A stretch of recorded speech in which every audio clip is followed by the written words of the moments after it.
नर्सर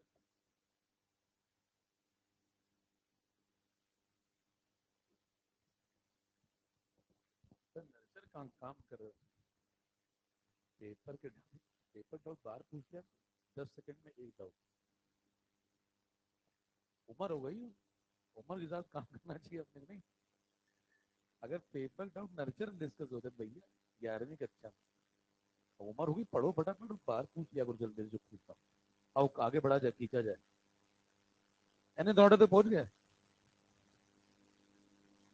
ठीक है तो बात जनरलाइज हो गई थी nth ऑर्डर के अंदर और इक्वेशन आ गई थी 1/c to the power n minus 1 minus 1/c nought to the power n minus 1 और ये फर्स्ट ऑर्डर के लिए ये बात बता दी थी पुट कर 0 पुट कर लिया था क्या 2 भी पुट कर लिया था ठीक है तो ये सब हो गया मतलब चलो भाई तो ऑर्डर का मामला खत्म है nth तक आपने जनरलाइज कर लिया कुछ चीजें और जनरलाइज कर लेते हैं जैसे हेड डालिए यूनिट यूनिट यूनिट में दो बातों की यूनिट देखनी है आपको एक तो रेट ऑफ रिएक्शन की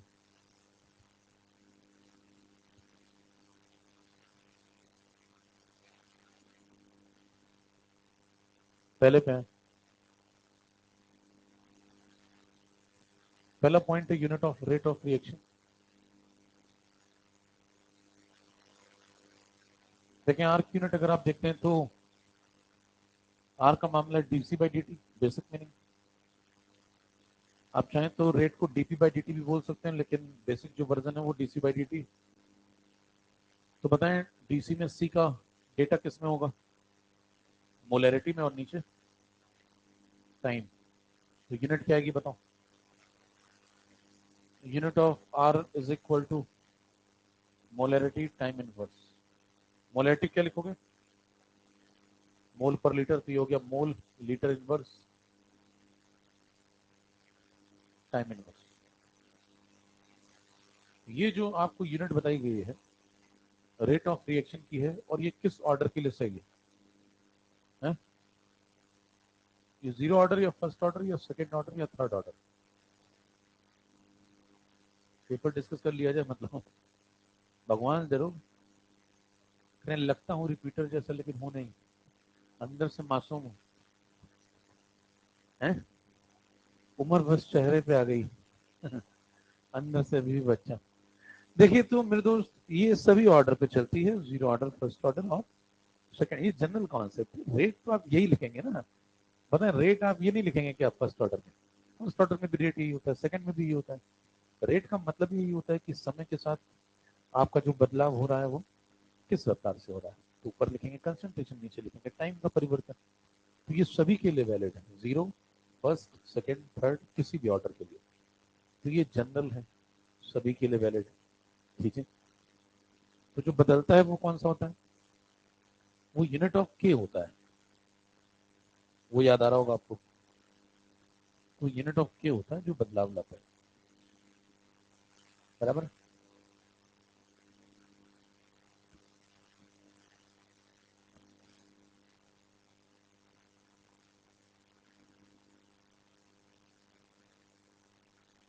चले हेड डालें यूनिट ऑफ रेट कांस्टेंट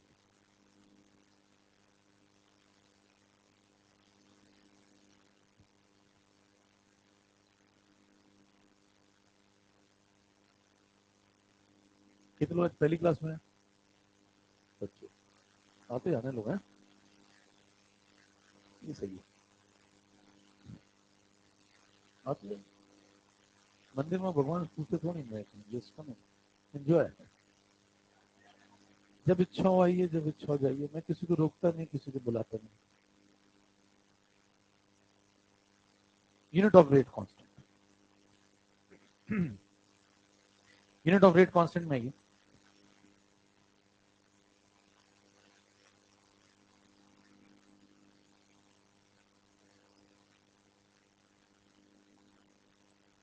देखिए रेट कांस्टेंट जब के की बात करेंगे आप तो आप अलग अलग ऑर्डर में अलग अलग बातें होंगी जैसे मान लें आप जीरो ऑर्डर से शुरू करें जीरो ऑर्डर में जो आप रेट लॉ लिखते हैं रेट लॉ आता है R is equal to K into A to the power शून्य ए पावर जीरो कितना 1 तो आर किसके बराबर हो जाएगा के तो इन दोनों की यूनिट सेम हो जाएगी।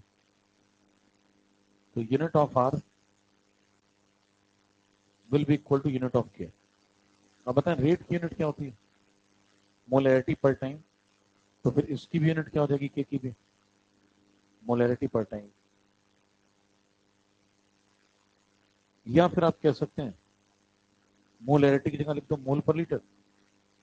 तो मोल लीटर इनवर्स टाइम इनवर्स। ये कौन सी ऑर्डर में सही है बात? Zero order. फर्स्ट में मामला अलग हो जाएगा, खींचते जाए।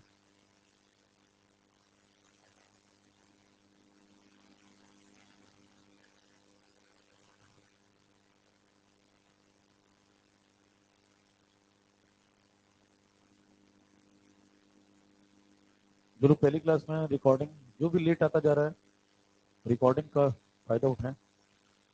प्लस पे पूरी रिकॉर्डिंग पड़ी है केमिकल काइनेटिक्स के जितने भी लेक्चर हुए।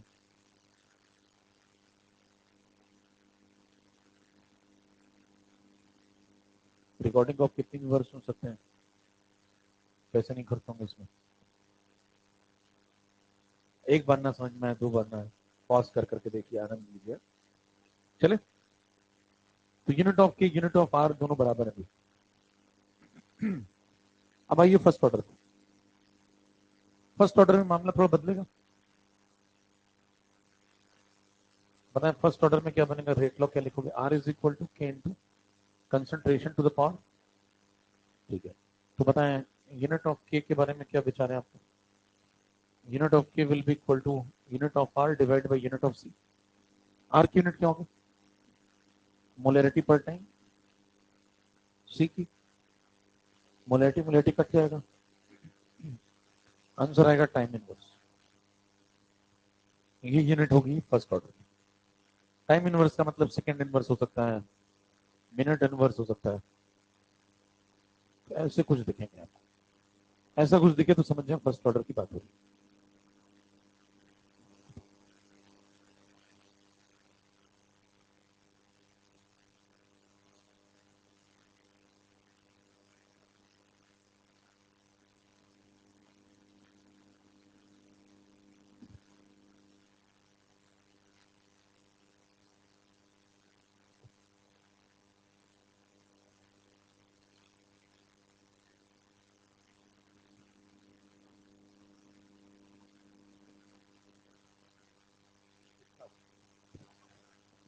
सिगार ढूंढा करो।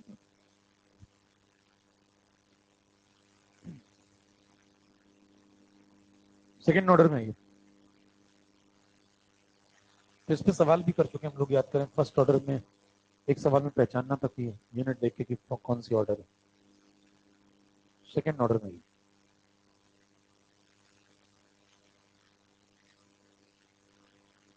इसमें क्या लिखेंगे? Rate law R is equal to K into concentration power two unit of K बताओ। Unit of R divide by C square. R की unit molarity time inverse, C की मोलैरिटी और पावर टू हो जाएगा। कटेगा तो नीचे एक बच जाएगा, ऊपर जाके क्या बन जाएगा? -1। ये आंसर। इसकी जगह क्या लिख सकते हैं बताओ? मोलैरिटी की जगह पे मोल पर लीटर लिख लो, कि बन जाएगा मोल -1, लीटर ऊपर जाएगा, +1 टाइम -1। खींचते जाए, आसान बात है। रफ्तार बढ़ाए रखें भी आसानी से खींचते जाए। एक ही पेन का प्रयोग करें, जल्दी भी नोट करें।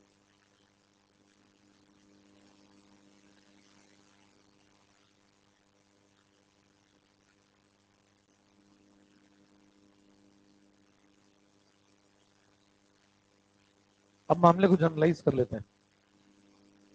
कितने बजे तक आओगे तुम लोग? बजे तक भी आते हो गया?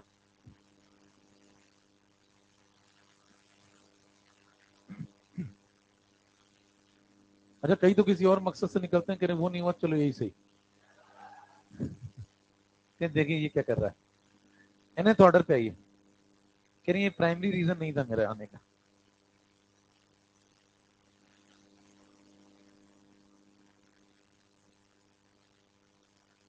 देखिए nth ऑर्डर में मामला ऐसा होगा, पावर में क्या लगाएंगे हम लोग, n। तो बताएं यूनिट ऑफ k क्या लिखेंगे, unit of k is equal to r upon c to the power n। r की यूनिट बताओ, मोलैरिटी टाइम इनवर्स, सारी ऑर्डर में ये रहती है r की यूनिट में। नीचे क्या आएगा बताओ, मोलैरिटी पावर n। सॉल्व करें थोड़ा सा, यहाँ देखिए मोलैरिटी पावर 1 चल रहा है, नीचे n चल रहा है, तो ऊपर जाके क्या बन जाएगा, molarity power 1 minus n time -1। इसको थोड़ा चेंज करके लिखेंगे, तो मोलैरिटी की जगह पे क्या लिख सकते हो बताओ, मोल पर लीटर। तो मोल पावर क्या हो जाएगा, 1 माइनस n, लीटर ऊपर जाएगा, तो लीटर पावर हो जाएगा n-1 टाइम इनवर्स।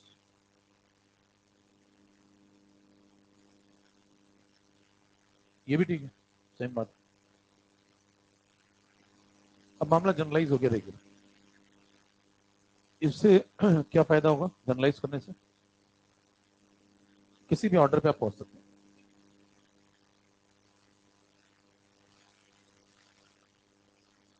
जैसे कि माने आपको nth ऑर्डर से सीधे जाना है, मान लो थर्ड ऑर्डर पे, तो आपको बार बार पूरा लिखने की जरूरत है, ये वर्जन थोड़ा ध्यान रखें, बस हो जाएगा, चेक करें, चले।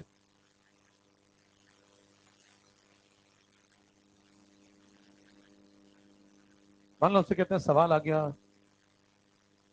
थर्ड ऑर्डर का, और आपको थर्ड ऑर्डर में बताना है यूनिट ऑफ के क्या होगा, कैसे बताएंगे बताओ, सीधे जनरलाइज वर्जन लगाएंगे, mole to the power 1 minus n, litre to the power n-1 time -1। n की जगह कितना लगा दोगे, n3 लगाओ, आंसर बताओ, मोल टू द पावर 1-3 हो जाएगा, ये litre to the power 3-1 time -1। तो आंसर आ गया mole to the power -2 litre to the power +2 time inverse. तो ये काम थोड़ा जल्दी हो रहा है पिछले के कंपेरेटिवली, तो अगर आपको जनरल वर्जन ध्यान है तो इससे आप पहुंच सकते हैं।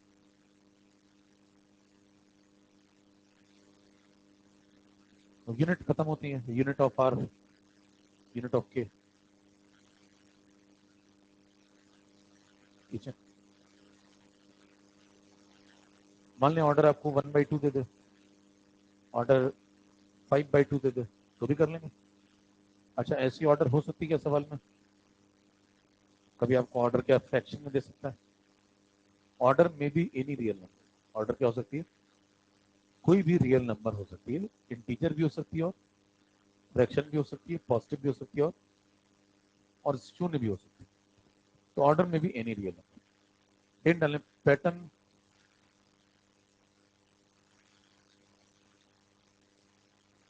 ऑफ हाफ लाइफ,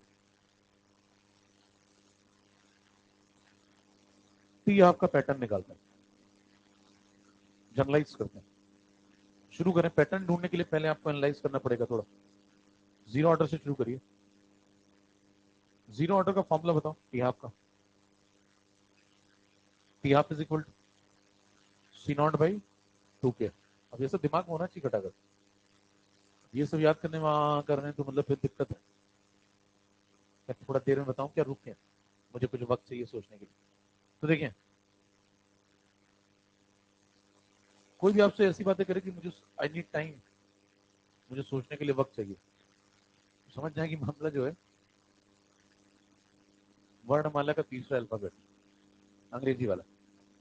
ठीक है, तो टी हाफ प्रपोर्शनल टू क्या चल रहा है, C0 टू द पावर +1, ये एक पैटर्न आ गया। अब ऐसे ही हम किसको निकालेंगे, फर्स्ट को फिर सेकंड को, फिर एक पैटर्न ढूंढेंगे। आ जाओ भाई, फर्स्ट पे आओ,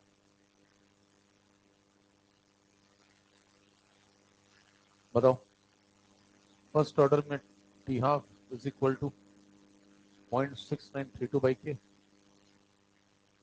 तो बताएं टी हाफ C0 पे डिपेंड, तो टी हाफ प्रोपोर्शनल टू, ऐसा लिख सकते हैं। ये दूसरा पैटर्न, सेकंड ऑर्डर पे आओ, एक साथ करेंगे भी, सुनते जाए।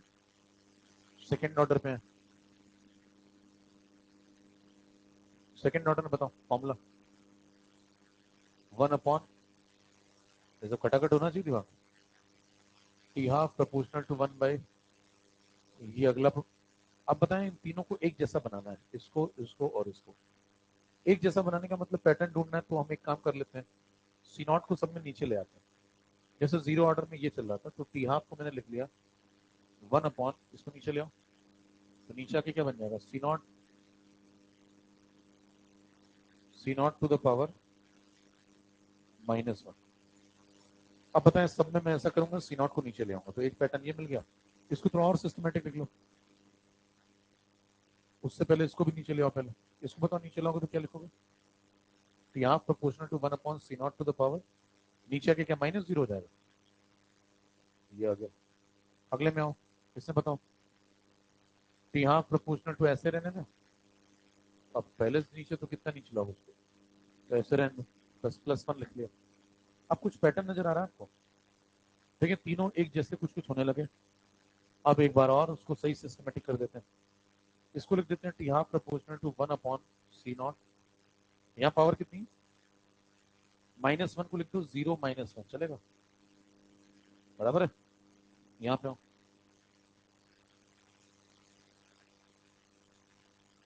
यहाँ पावर कितनी, 0 को लिख दो 1 -1 चलेगा। अगले पे हो, यहाँ पावर कितनी, +1, +1 को क्या लिख दो 2 -1, ये भी चलेगा।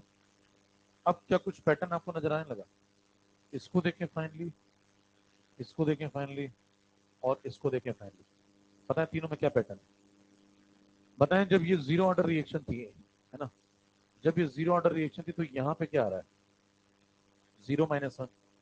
जब ये फर्स्ट ऑर्डर रिएक्शन है तो यहाँ पे कितना आ रहा है, 1 -1, बराबर। जब ये सेकेंड ऑर्डर रिएक्शन है तो यहाँ पे कितना आ रहा है, 2 -1। तो जब ये थर्ड ऑर्डर होगी तो 3 -1। तो जब ये nth ऑर्डर होगी तो n-1। यहाँ से एक पैटर्न आ जाता है, T half proportional to 1 upon C not to the power, ये किस ऑर्डर के लिए है, nth ऑर्डर के लिए, और ये जनरल से आप कहीं पहुंच सकते हैं। उदाहरण के तौर पे अगर मान लो आपसे कहता है कि मेरे को थर्ड ऑर्डर के लिए बताना है, तो पूरा फिर से करने की जरूरत, डिराइव करने की कोई जरूरत नहीं है, सीधे लिखें n कितना लगा दो, n 3 लगाया, T half proportional to 1 upon C not n-1 मतलब 3 -1, तो स्क्वायर आ जाएगा। ये सीधे काम हो गया। तो इससे आप सीधे टिक कर सकते हैं कि टी हाफ और सी नॉट में क्या रिलेशन है, और ये सारी ऑर्डर पे वैलिड है, 0 फर्स्ट सेकंड थर्ड सब पे। यहां से खींचना शुरू करें,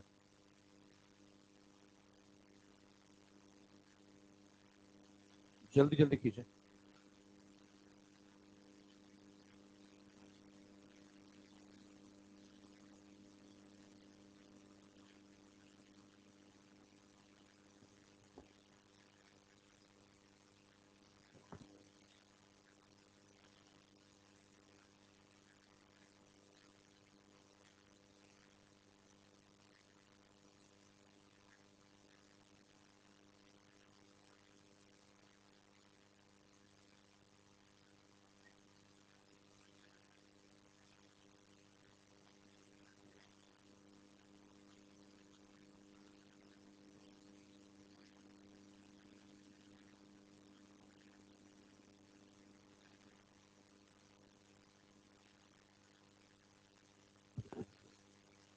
चले फर्स्ट ऑर्डर,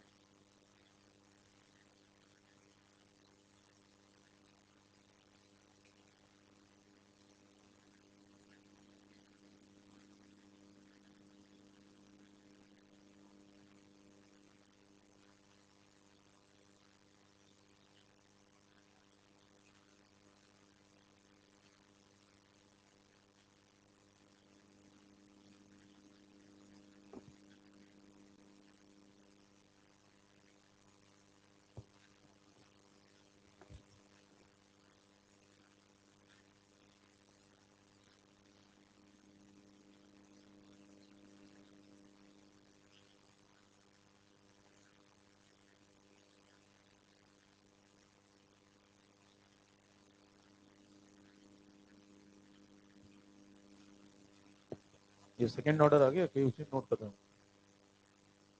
फर्स्ट ऑर्डर खुद भी दिमाग लगा सकते हैं थोड़ा, डेटा को नीचे लाना, पावर सेट कर,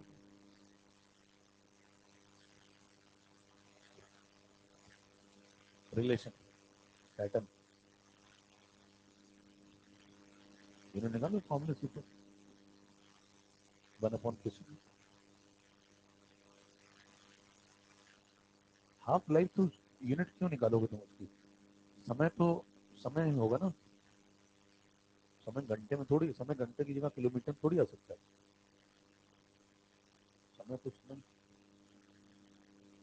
तो समय की यूनिट निकालने की जरूरत थोड़ी है, मिनट में होगा, आवर में होगा, सेकंड में होगा। ठीक है भैया, आई की अगला लो, फिर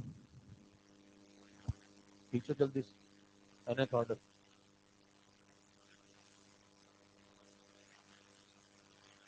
मामला हो गया जनरलाइज।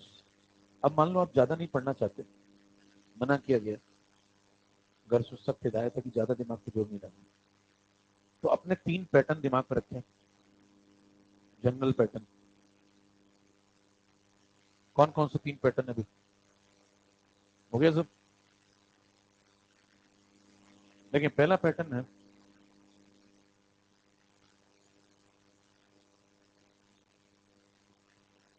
वैल्यू पुट करिए बस, चले। पहला पैटर्न है, देखें, जनरल रिएक्शन का। जनरल रिएक्शन का क्या पैटर्न है भाई? 1/c⁻² minus 1/c0² n-1 is equal to n-1 kT। दूसरा बताओ, दूसरा हमने जनरल पैटर्न क्या पढ़ा अभी? यूनिट का, यूनिट ऑफ के में क्या पढ़ा बताओ? मोल टू द पावर। अच्छा ध्यान रखना बड़ा आसान है, कभी आप भूल जाए, अगर मान लो कभी भूल जाए तो मोल लीटर टाइम 3 लोग तो आएंगे आएंगे। ठीक है, अब देखिए जो जनरल पैटर्न होता है उसमें n-1 बहुत आता है। यहाँ देखो क्या आ रहा है, यहाँ भी क्या आ रहा है, यहाँ भी क्या आ रहा है, और यहाँ लीटर के ऊपर भी क्या आता है। अब लीटर के ऊपर n-1 है तो मोल के ऊपर क्या आएगा, ये थोड़ा ध्यान रखना बस, इधर का उधर ना भेज देना। टाइम के ऊपर हमेशा क्या आएगा, ये तो बताइए, खत्म, सेट है। तीसरे पे ये तीसरा क्या दिमाग में रखना है पैटर्न, किसका? टी हाफ का। टी हाफ में क्या समझा आपने? टी हाफ प्रोपोर्शनल टू, उसमें भी देखिए नीचे 1/c0 के ऊपर पावर में क्या आ रहा है, n-1। तो कहानी सब में एक जैसी, ये हो गया जनरलाइज। तो अब ज्यादा नहीं पढ़ना चाहते तो 3 वर्जन ले जाएं, इससे काफी कुछ खत्म हो जाएगा। इसमें से बताएं जो फर्स्ट वाला है उसमें थोड़ा ध्यान रखना है कि इससे हमें कौन सी ऑर्डर की इक्वेशन नहीं मिलती है, फर्स्ट ऑर्डर की नहीं मिलती। बाकी दोनों में कोई समस्या, बाकी दोनों तो एकदम कहीं भी लग जाएंगे, बराबर। ठीक है, कहूँ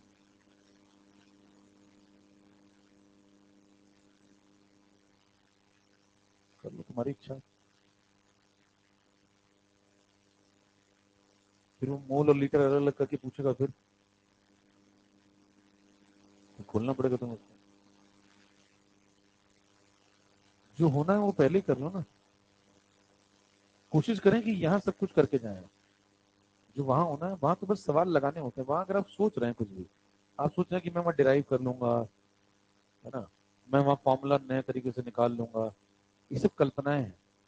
वहां इतना दबाव होता है कि आपने तो देखा ही होगा, कुछ बताने की आवश्यकता नहीं है, इतना दबाव होता। अभी तो आप बड़े बड़ी बड़ी बातें करते हैं यहाँ बैठ के, एसी चल रहा है, बढ़िया माहौल है, लोड कुछ है नहीं।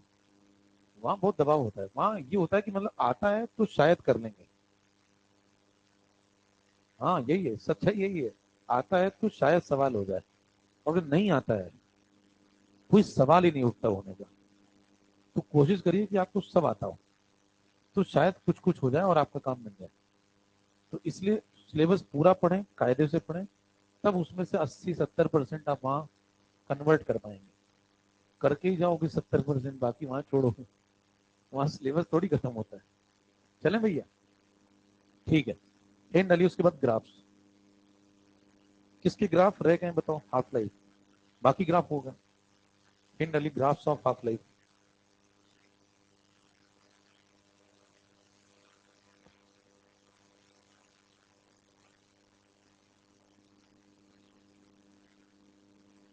Graphs of half life.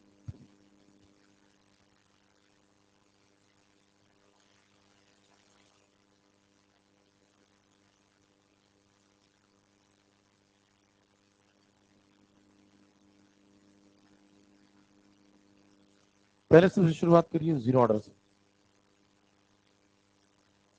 Zero order में फॉर्मूला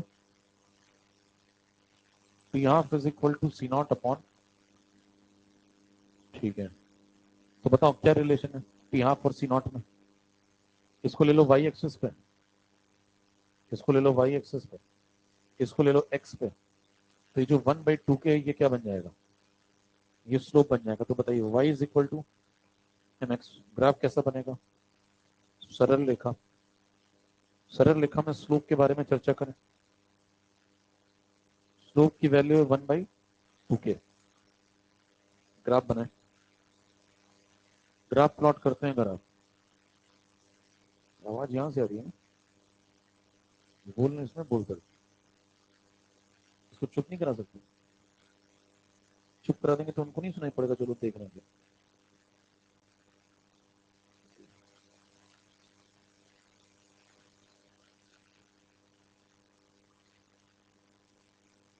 हाईली टेक्निकल चल रहा है।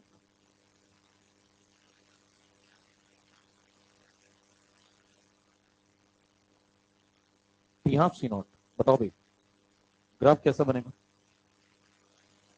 ग्राफ बनेगा सरल रेखा। स्लोप कैसा होगा,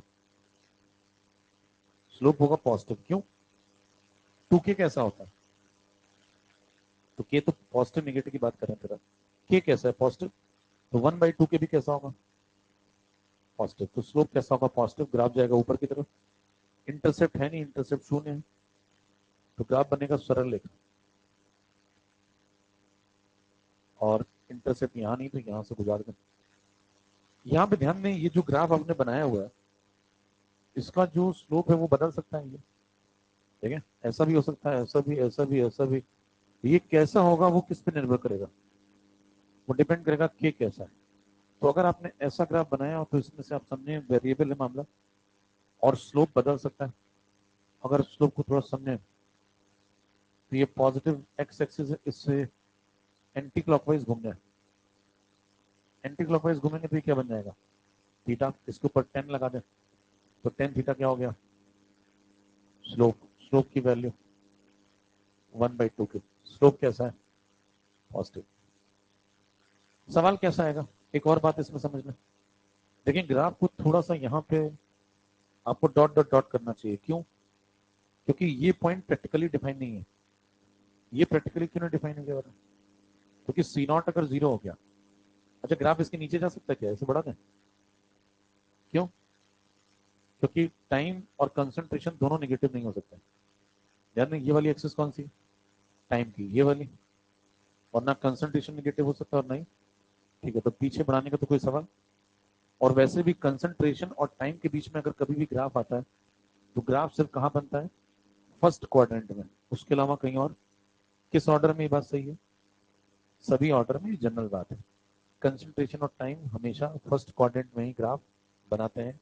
अगर आपको 4 ऑप्शन दिए जाते हैं और वो ग्राफ किसी और क्वाड्रेंट में शिफ्ट हुआ है, क्वाड्रेंट समझते हो, तो फिर वो गलत है।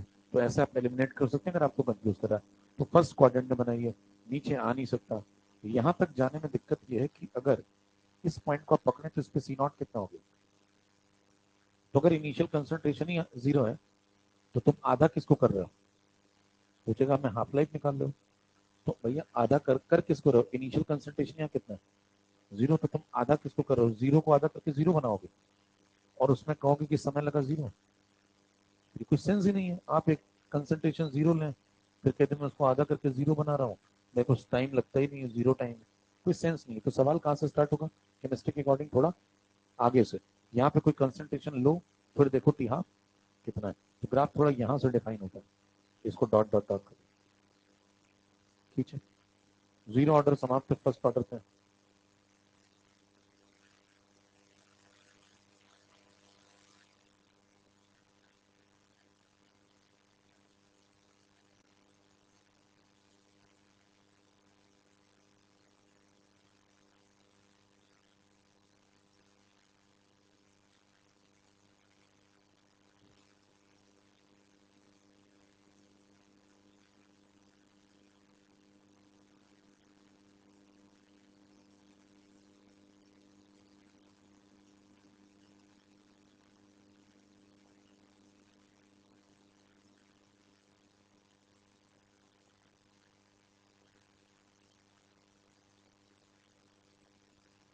फर्स्ट ऑर्डर में आओगे।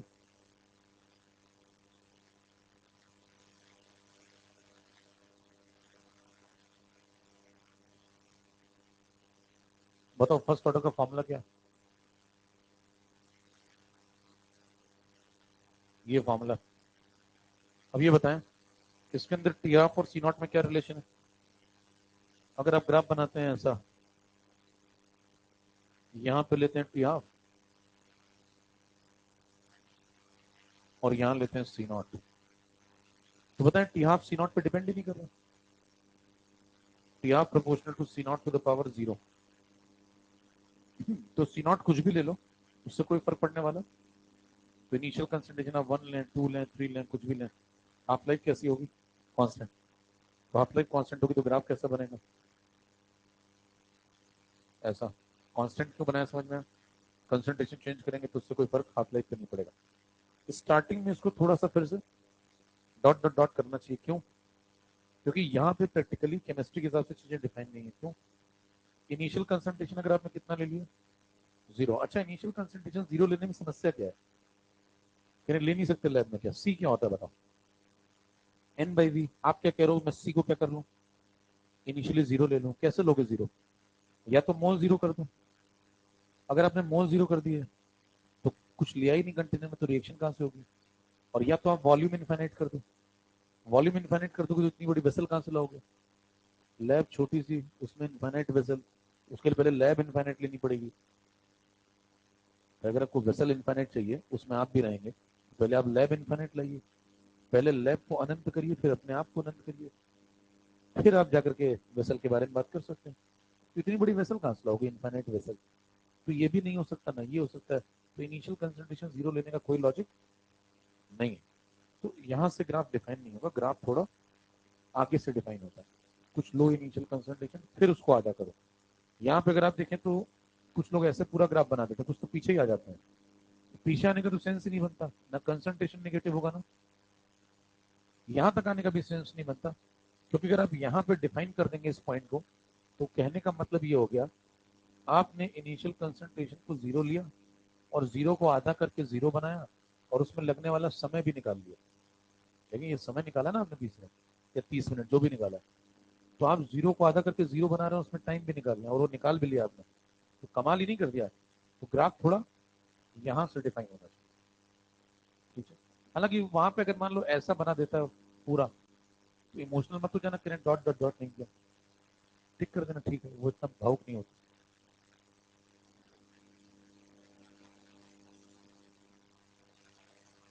जब कंसंट्रेशन 0 होगा तो ऐसा होगा ही नहीं ना कभी, मतलब वो डिफाइन नहीं होगा। ये नहीं बोलना कि हाफ लाइफ 0 होगी। आपके पास एक वेसल है, उसमें कुछ है ही नहीं, तो आधा किसको कर रहे हो? जैसे उदाहरण के तौर पे मान लो किसी के पास दिमाग ही नहीं है ही नहीं, मतलब एकदम खाली है मामला, आप कह रहे मैं पढ़ रहा हूँ, कुछ सेंस नहीं बनता ना। पर है ही नहीं तो मतलब कुछ तो होना चाहिए, हल्का फुल्का झटका आना चाहिए, हम लोग कि लगे हाँ कभी कभी आ जाता है। बिल्कुल खत्म है तो कोई मतलब नहीं, सेंस नहीं है उसकी। तो केमिस्ट्री के अनुसार अगर आप इनिशियल कंसंट्रेशन 0 ले रहे हैं तो रिएक्शन ही नहीं होगी ना, और रिएक्शन ही नहीं होगी तो आप बातें क्या कर रहे हो बैठ के? फिर फर्जी बात। चले भैया, सेकेंड बात,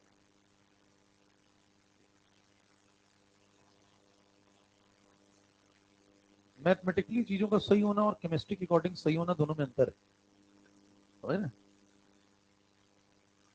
मैथ्स तो कहती है कोई भी चीज निगेटिव हो सकती है, कोई भी पॉजिटिव। केमिस्ट्री कहती है नहीं भाई, कंसंट्रेशन कहाँ निगेटिव हो जाए। तो आपको समझना पड़ेगा दोनों में अंतर। सेकंड ऑर्डर का ही फॉर्मूला बताओ, अभी कई लोगों को याद नहीं आ रहा होगा। कई तो आलस में नहीं बोलते कि ठीक है कौन बोले छोड़ो, बाकी लोग तो बोल ही रहे हैं, तब तो ठीक है अगर ऐसा है तो। लेकिन अगर कोई सही में नहीं याद आ रहा है तो समझ ली दिक्कत है।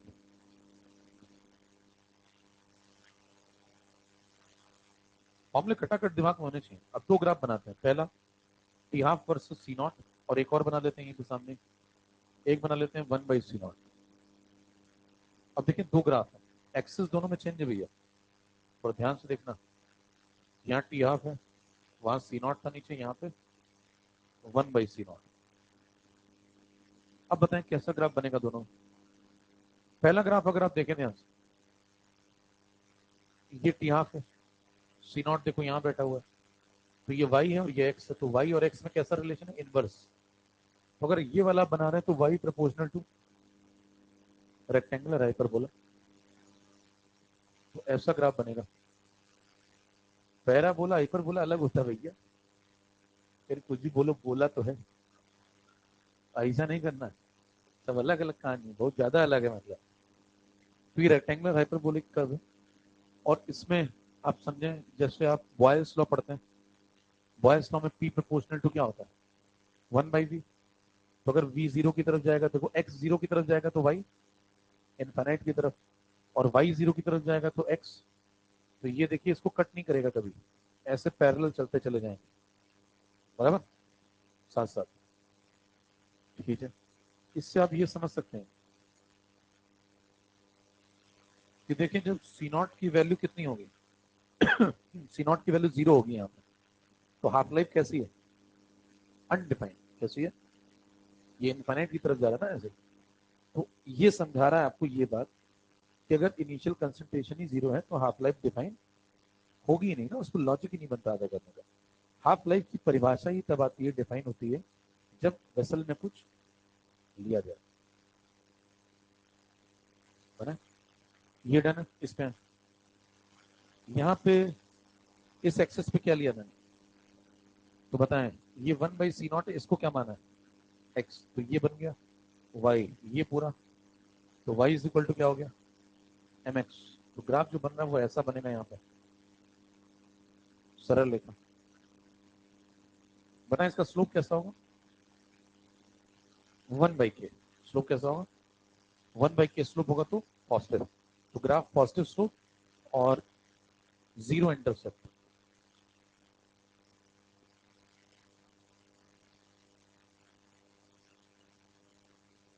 यहाँ पे थोड़ा सा आपको डॉट डॉट डॉट करना चाहिए, कारण वही है कि ये पॉइंट प्रैक्टिकली डिफाइन फिर से नहीं है, क्योंकि इस पॉइंट पे 1/c0 कितना हो जाएगा, हाँ भाई इस पॉइंट पे 1/c0 है ना ये, तो 1/c0 0 हो गया, तो c0 कितना हो गया, इनफाइनाइट। तो इनफाइनाइट कंसंट्रेशन कहां से लाओगे, तो सेंस नहीं है इस पॉइंट का प्रैक्टिकली, तो ग्राफ यहाँ कहीं से डिफाइन होना शुरू होता है, थोड़ा आगे से। पेपर में अगर वो ऐसा पूरा बना दे मान लो यहाँ तक, तो आपको घबराना नहीं है, टिक करके चले आना है, वो पैटर्न जानना चाहता है वो आपसे, तो इतना डॉट डॉट डॉट वगैरह नहीं करते, लेकिन आपको बात पूरी पता होनी चाहिए। कोई यहाँ तक ले आए तो आपको फिर मारने लगना चाहिए, और ये कर दिया तो भी तो अत्याचार हो गया ना एक तरीके से। आपने अगर ऐसा कर दिया तो टाइम नेगेटिव कर दिया आपने, 1/c0 नेगेटिव कर दिया, ये सब गलत है।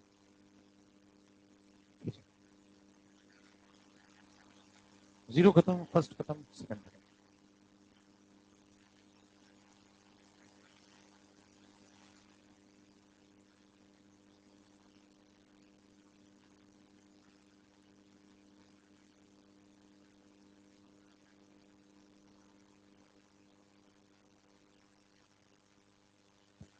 चले,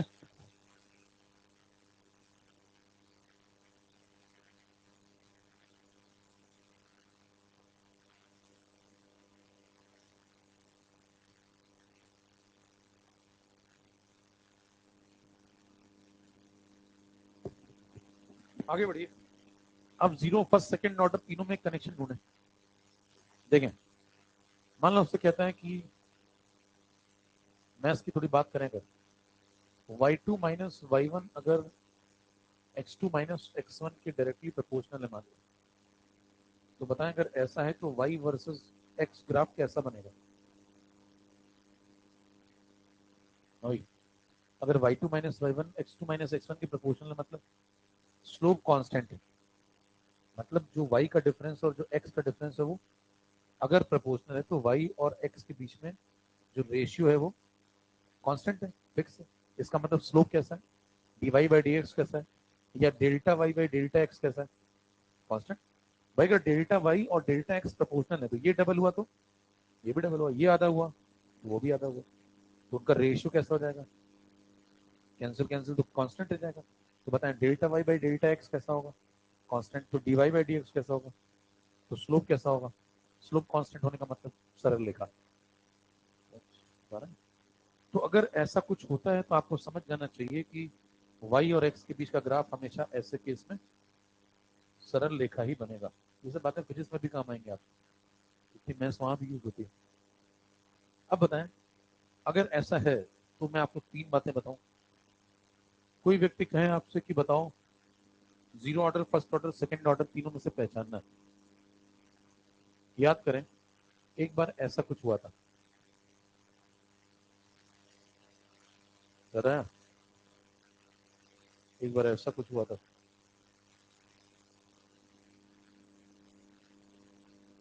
और एक बार ऐसा कुछ हुआ।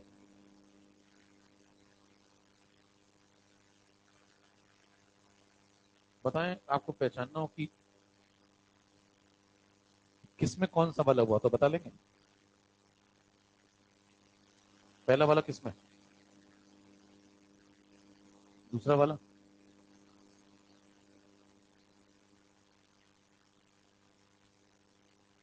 अगर मान लीजिए आपसे कहता है ग्राफ स्ट्रेट लाइन आएंगे, किसके किसके ग्राफ स्ट्रेट लाइन आएंगे बताओ। बताओ ये वाला मामला किसमें होता है, जीरो ऑर्डर में। ये वाला फर्स्ट ऑर्डर में। ये वाला कर चुके हैं सब बातें। याद करिए, आपको बताया गया जीरो ऑर्डर में कंसंट्रेशन का डिफरेंस अपने करस्पॉन्डिंग टाइम इंटरवल के, करस्पॉन्डिंग बोलना जरूरी है। क्यों? क्योंकि इसका वाला उसके वाले के साथ नहीं खेल सकता, अपने अपने के साथ खेलने का। समझ रहे हैं? ठीक है, तो आप क्या बोलेंगे, कंसंट्रेशन का डिफरेंस अपने करस्पॉन्डिंग टाइम इंटरवल के डायरेक्टली प्रोपोर्शनल है, तो कौन सा ऑर्डर है, जीरो। कंसंट्रेशन के लॉग का डिफरेंस अगर अपने करस्पॉन्डिंग निकल नहीं रहा लोगों के अंदर, करस्पॉन्डिंग टाइम इंटरवल के डायरेक्टली प्रोपोर्शनल है तो, और अगर कंसंट्रेशन का रेसिप्रोकल का डिफरेंस अपने करस्पॉन्डिंग टाइम इंटरवल के डायरेक्टली प्रोपोर्शनल है तो क्या सेकंड ऑर्डर में अलग बात है, फर्स्ट में अलग है, जीरो में अलग है? तो एकदम एक्सक्लूसिव है, आप देख के पहचान सकते हैं कौन सी ऑर्डर। एक फायदा। दूसरा फायदा बताएं, यहाँ पे ये दोनों कौन है, ये y का डिफरेंस है, y2 माइनस y1। चेक करें, पीछे आपको बताया गया था, देखिए y2 माइनस y1 अगर x2 माइनस x1 के डायरेक्टली प्रोपोर्शनल है तो y और x के बीच में ग्राफ। बताएं, इसको देख के क्या समझा सकते हैं कि जीरो ऑर्डर में y पे कौन है, y एक्सिस पे कौन है, कंसंट्रेशन। y एक्सिस का मतलब बताना, वेरिएबल का नाम। y2 कौन है, y1 कौन है, वो तो अलग कहानी है। y2 y1 बदलेंगे तो वो तो स्लोप चेंज होगा, नेगेटिव पॉजिटिव। लेकिन आपको y पहचानना है, y कौन है, कंसंट्रेशन। x कौन है, तो y पे c है और x पे टाइम है, तो c वर्सेस t ग्राफ कैसा बनेगा। इसीलिए आप जब पढ़ते थे तो याद करने की कोशिश करिए, ग्राफ स्ट्रेट लाइन आता था किसके बीच में, हाँ भाई किसके बीच में, जीरो ऑर्डर रिएक्शन में कौन सा ग्राफ स्ट्रेट लाइन आता था, c वर्सेस t। याद आया? बताएं, फर्स्ट ऑर्डर में आप क्या समझाएंगे, y पे कौन है, y पे log c है, x पे टाइम है, प्रोपोर्शनल है दोनों, तो इसका कौन सा ग्राफ सरल लिखा आएगा, log c वर्सेस t। इसीलिए याद करने की कोशिश करें तो ये ग्राफ फर्स्ट ऑर्डर में सरल लिखा आता था। सेकंड ऑर्डर में आइए, y पे कौन है, y पे 1/c है, y2 माइनस y1। y पे कौन है, 1/c, मतलब कंसंट्रेशन का रेसिप्रोकल। और x पे कौन है, टाइम। तो यहाँ कौन सा ग्राफ सरल लिखा है बताओ, 1/c वर्सेस, ये इत्तेफाक नहीं कौन सा ग्राफ स्ट्रेट लाइन है, उसका लॉजिक है। तो क्या आपके तीन सवाल और खत्म हो गए। वो कैसा प्रश्न पूछेगा, कहेगा ग्राफ सरल रेखा आता है जीरो ऑर्डर में कौन सा, तो ये टिक करेंगे। फर्स्ट ऑर्डर में पूछेगा तो ये टिक करेंगे, सेकंड में पूछेगा तो ये टिक। ऑप्शन में तीन लोगों पर।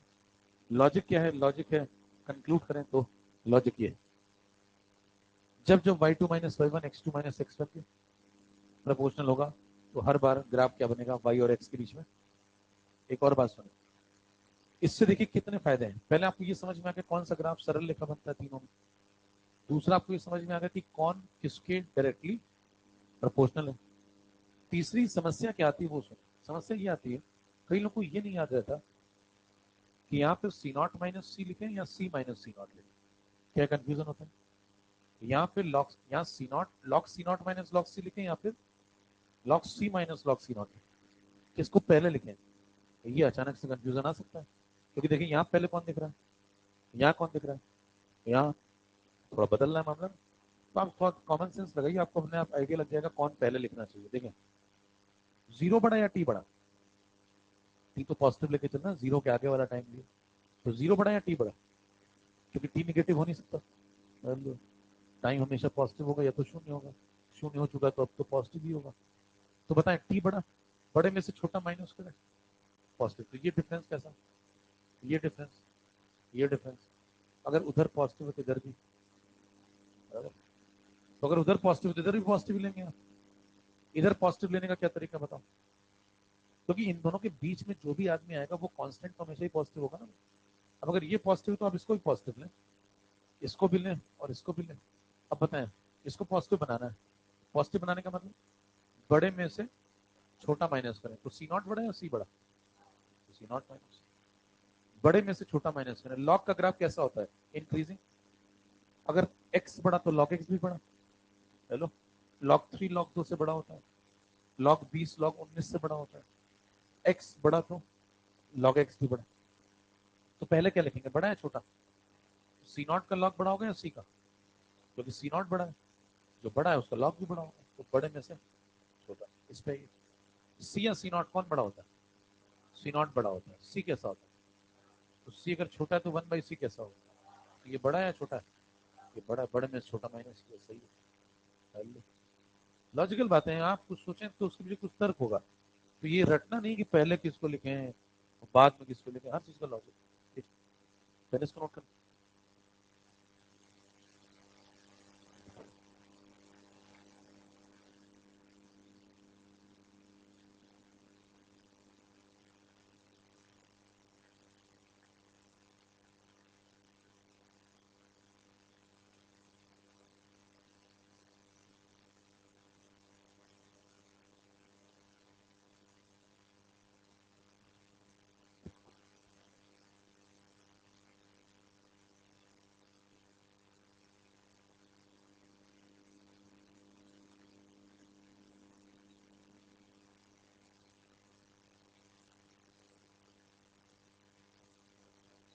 बराबर। तो मामला यहाँ तक खत्म है, जीरो फर्स्ट सेकंड इसका की खींचना। तो उसमें बहुत सारे सवाल घुमा घुमा के बना सकता है, ऐसे बनाएगा, देखो इसी में सवाल निकलते रहते हैं। कहेगा आप पेपर बनाओ, कहेगा log C versus T graph सरल लिखा है ऑर्डर पहचानो, 0 1 2 3 आते हैं सवाल ऐसे। 1/c वर्सेस टी ग्राफ सरल लिखा है ऑर्डर पहचानो, तो इसी में घूमते रहेंगे वो सवाल।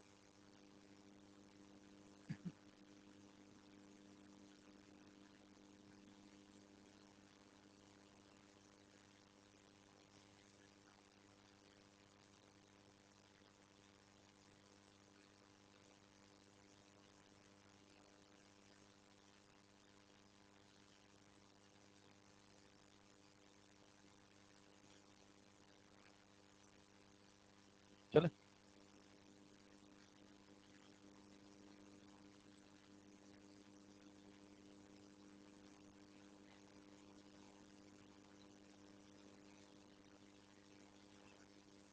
एक और कंपैरिजन देख लें। हो गया भाई, जल्दी कीजिए।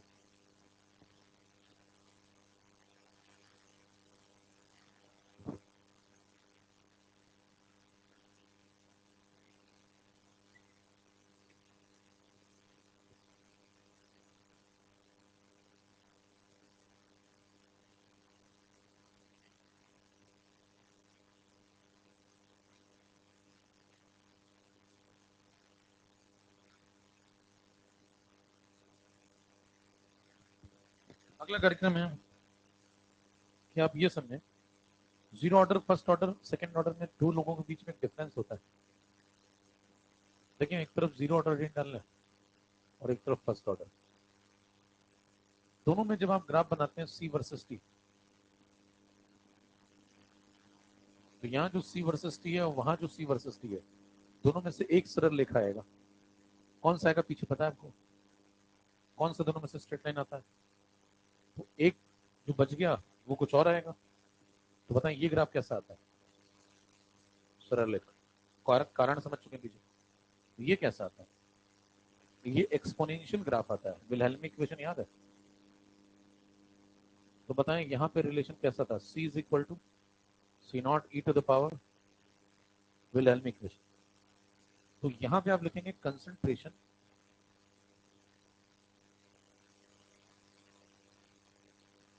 Decreases with time. यहाँ पे आप लिखेंगे कंसंट्रेशन, समय के साथ तो कंसंट्रेशन गिरेगा ना, कंसंट्रेशन डिक्रीजेस विथ टाइम। लेकिन दोनों जगह जो गिरने का तरीका है वो अलग अलग होगा। बताएं यहाँ पे क्या तरीका होगा? लीनियरली, और यहाँ पे एक्सपोनेंशियली।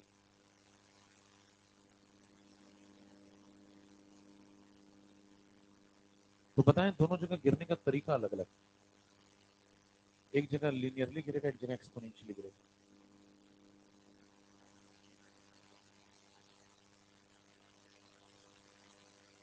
तो ये स्टेटमेंट में लिख सकता है, ऐसा नहीं।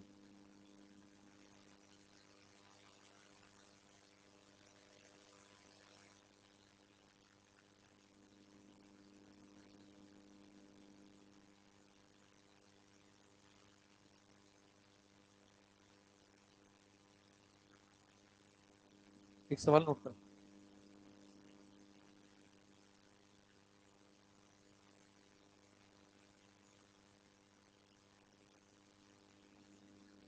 चले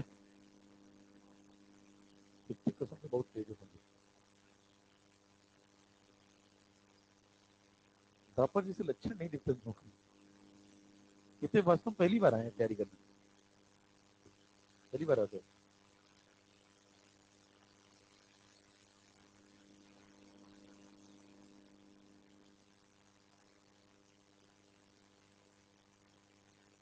चलो भैया, 3 बॉक्स बनाए।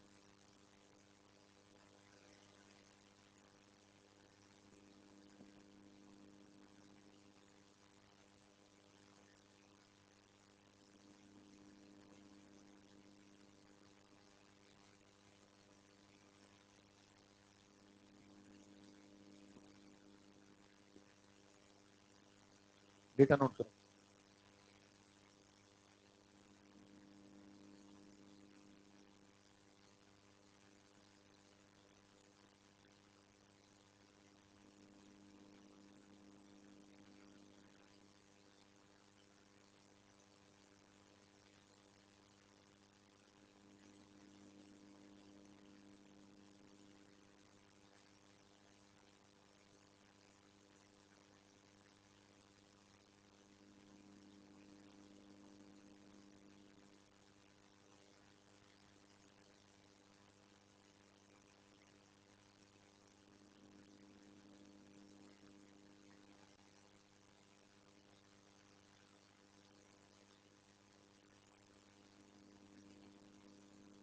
आपको ऑर्डर पहचाननी है।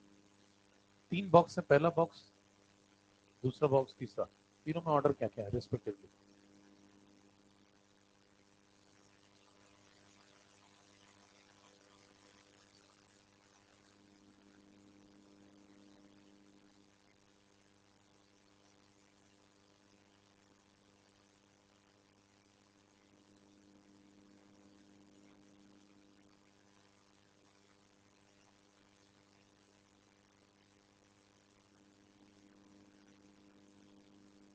ठीक है, सवाल नोट कर लो पहले।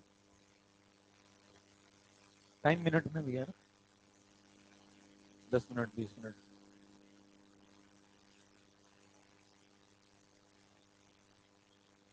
ऊपर लिखा हुआ पढ़ लो।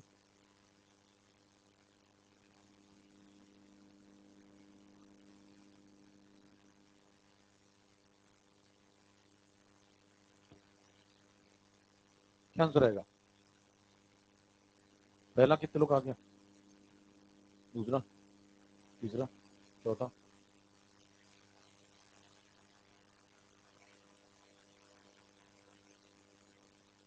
चेक करें।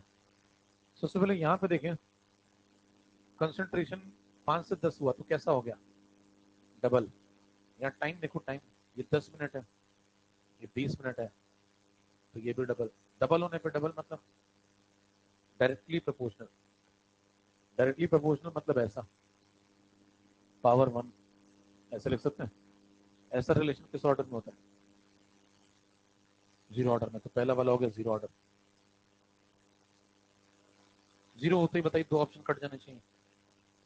ऑब्जेक्टिव का मतलब यही होता है कि कम से कम करके निकलिए, कम से कम समय में ज्यादा करके निकलना होता है, समझ रहे हैं? नहीं तो पेपर तो ऑब्जेक्टिव तो आपने उसको सब्जेक्टिव बना डालते हैं। देखिए मैंने जीरो देखते ही दोनों ऑप्शन, क्योंकि पहले वाले में 2 1 है, गलत है। अब बचे दो ऑप्शन। अब अगर मैं ये चेक करने के बाद ये भी चेक करता हूँ, समझ रहे हैं? कॉफी मग हैंडल की याद करिए कैसा शेप होता है। अब देखिए घुमावदार थोड़ा सा, यहाँ देखिए, यहाँ कंसंट्रेशन कैसा हो गया? डबल। तो टाइम सेम। सेम मतलब कितने टाइम? 1 टाइम। 0 टाइम नहीं चाहता, वही पूछ रहे। जीरो, 0 टाइम्स कर दो तो जीरो हो जाएगा। 20 का 0 गुना 0 होता है, तो 1 टाइम्स। तो बताएं 2 गुना करने पे 1 गुना, यानी कि फर्क नहीं पड़ता उसको। तो फर्क नहीं पड़ता मतलब T R proportional to C not to the power 0। ऐसा कौन सी ऑर्डर में होता है? First order. ये फर्स्ट ऑर्डर। इतना हो जाने के बाद देखिए ये पहला वाला जीरो हो गया, दूसरा वाला फर्स्ट हो गया, ये गलत हो गया और ये सही है। अगर आप तीसरा चेक कर रहे हैं तो मतलब कंफर्मेटिव मानना है। वहां हॉल में जितने बैठे लोग होंगे उसमें से, लेकिन ये मैं बता दूं आपको, ऐसा सवाल आएगा तो करीब 70% लोग तीसरा चेक करेंगे। 70%। वो पहले ही बाहर हो जाते हैं, चेक करते ही उनको बुला लिया जाता है, प्लीज कम। आप कहोगे उनको पता नहीं चलता, हालांकि वो लगे रहते हैं, लेकिन उनका हो जाता है पहले ही, उनको बताया बाद में जाता है। अब देखें हर 10-10 मिनट बाद कुछ लोग बाहर आते जाते हैं, आप ध्यान से देखिए पेपर के अंदर। हाँ है? स्टार्टिंग किसी तरह कर लो, उधर से कर लो तो और एलिमिनेट हो जाएगा, काम ही खत्म हो जाए। वो तो देखिए बहुत, लेकिन एक किस्मत की बात है। मैं तो जनरल बात कर रहा हूँ। मान के चल रहा हूँ कि किस्मत फूटी हुई है, बुरी से बुरी किस्मत, ज्यादा को क्या करना है? बुरी चीज के साथ अच्छा करिए तब बात है। अब देखिए इसको आपने डबल किया और इधर क्या हुआ? मान लो अगर चेक करने का मन ही कर, इधर आधा हो गया, हालांकि वहां नहीं चेक करना, तो डबल करने पे आधा। कैसा रिलेशन? इनवर्स। इनवर्स किसमें होता है? तो ये सेकंड ऑर्डर। नोट करें। अब इसको एक कंफ्यूजन यहाँ पे क्रिएट होता है कभी कभी, एक दूसरे तरीके से देखिए। ये नोट कर लें जल्दी से। आंसर हो गया 0 1 2।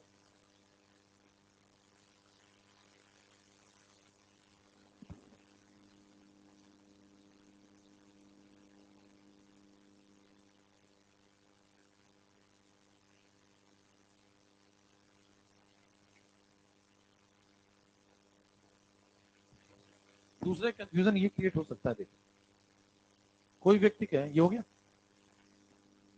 सुने ना, कोई व्यक्ति कहे कि भाई साहब मैंने अगर ऐसे देखा, देखो ऐसे, इधर से इधर गया तो इधर से इधर गया, तो इधर से जब इधर गया तो मेरे को लगा कि हाफ लाइफ क्या हो रही है?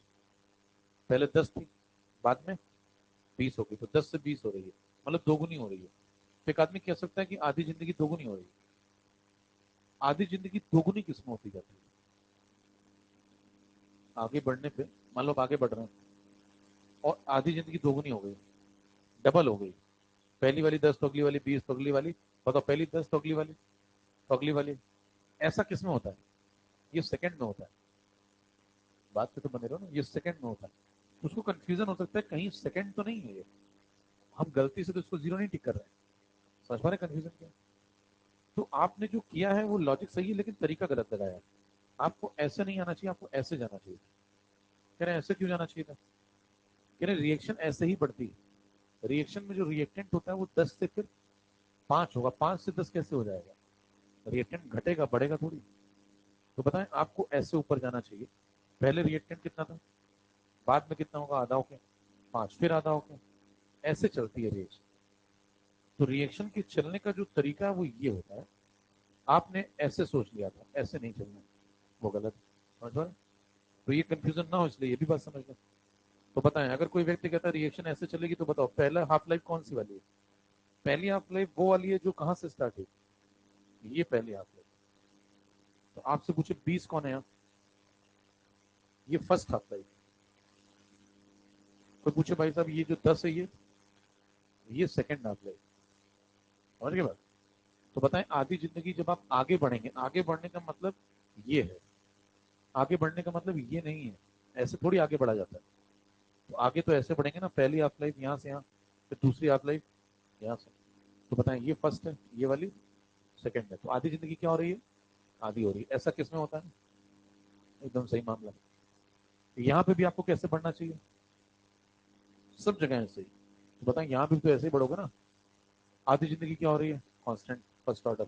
यहाँ ऐसे आगे बढ़ोगे तो आधी जिंदगी क्या हो रही है, डबल। तो ये कौन सी ऑर्डर, ये सेकंड। आधी जिंदगी दोगुनी हो रही है, कौन सी ऑर्डर, बराबर। देखने का जो तरीका होना चाहिए वो ये होना चाहिए, समझ में आनी चाहिए बात। मतलब आपको फर्स्ट हाफ लाइफ यहाँ से काउंट करनी होती है। 10 पे आप पहले रहे होंगे, बाद में आप 5 पे जाओगे ना, पहले 5 पे रहोगे, बाद में कैसे 10 पे चले जाओगे? रिएक्टेंट तो धीरे धीरे क्या हो रहा होगा, कम हो रहा होगा। ऐसे थोड़ी चलता मामला, फिर रिएक्टेंट पहले 5 था, फिर वो 10 हो गया, 10 कैसे हो जाएगा, रिएक्टेंट है। ठीक है, तो हर तरीके से बात सही है क्या? ये मेथड लगाएं या वो वाला मेथड लगाएं, कोई भी मेथड लगाएं, सब एक ही जवाब दे रहे हैं। सही जवाब है 012। फर्स्ट हाफ लाइफ नीचे वाली और सेकंड हाफ लाइफ ऊपर वाली। चलें,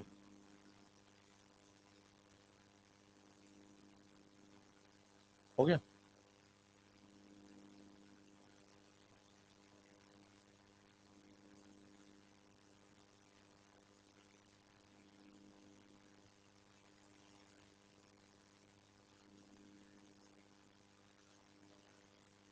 ये सब हो चुका।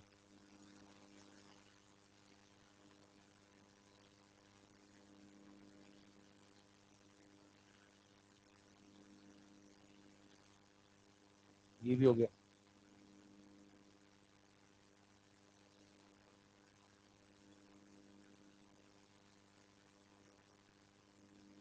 ये लगाओ।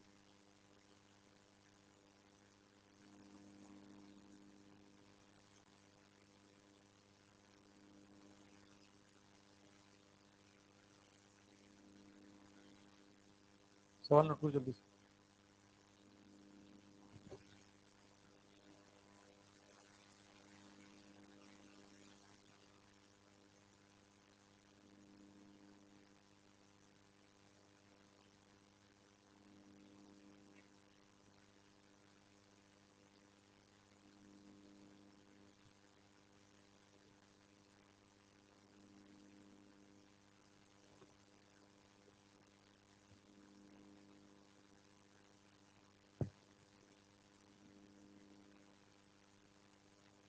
कई लोग फोन साइलेंट ही नहीं करते हैं। फोन साइलेंट कुछ लोग ही नहीं करते, जैसे एग्जाम्पल करते ओला वाले, क्या पता कब बुकिंग आ जाए।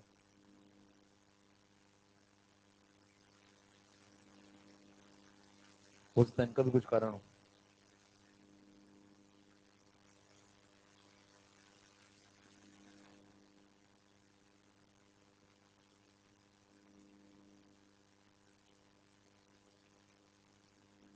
बताओ भैया, आंसर बताओ।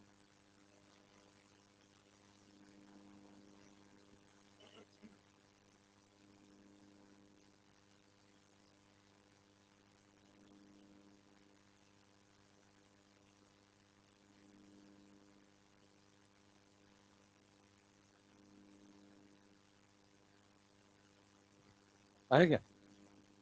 पहला, दूसरा, तीसरा, चौथा, कितने लोग पहला आ गया, दूसरा, तीसरा, चौथा।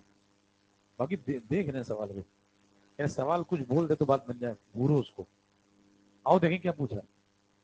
फर्स्ट ऑर्डर रिएक्शन में कितने परसेंट कंप्लीट हुई, कितना टाइम लगा, क्या पूछ रहा है?